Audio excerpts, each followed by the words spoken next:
তৃণমূলের নবীন বনাম প্রবীণ লড়াইয়ের আসরে একের পর এক নেতার নাম এসেছে। এবার সংযোজন আব্দুল করিম চৌধুরী।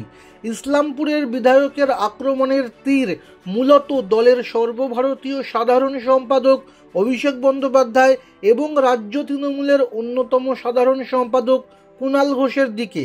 সরাসরি কুণালের নাম নিলেও অভিষেকের নাম উচ্চারণ করেননি তিনি। সেনাপতি বলে উল্লেখ করেছেন, তবে সকলেই মনে করছেন তার আসল লক্ষ্য অভিষেক বন্দ্যোপাধ্যায়। করিমের দাবি, অভিষেককে সঙ্গে রাখার পরামর্শ দিলেও তাকে ক্ষমতা না দেওয়ার কথাই তিনি বলেছিলেন দলনেত্রী মমতা বন্দ্যোপাধ্যায়কে। অন্যদিকে মমতা কেন কুণালকে এখনও বহিষ্কার করেননি তা নিয়েও প্রশ্ন তুলেছেন করিম। বৃহস্পতিবার একটি সাংবাদিক বৈঠক করেন করিম। সেখানে তিনি বলেন, কুণাল ঘোষকে মুখপাত্র হিসেবে অনেক কথা বলতে দেখেছি। আমাদের মমতাদির উচিত ছিল সঙ্গে সঙ্গে ওকে বহিষ্কার করা, সরিয়ে দেওয়া।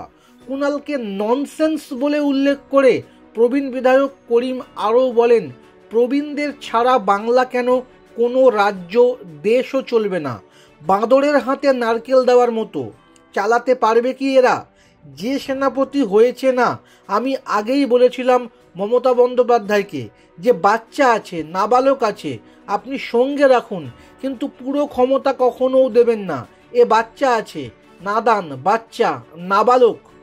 করিমের এই মন্তব্য প্রসঙ্গে কুণাল উত্তরে বলেন, আমার শুভকামনা রইল ওনার জন্য। উনি 150 বছর বিধায়ক থাকুন, আর আমাকে সরাতে হলে উনি একটা চিঠি পাঠিয়ে দিন না।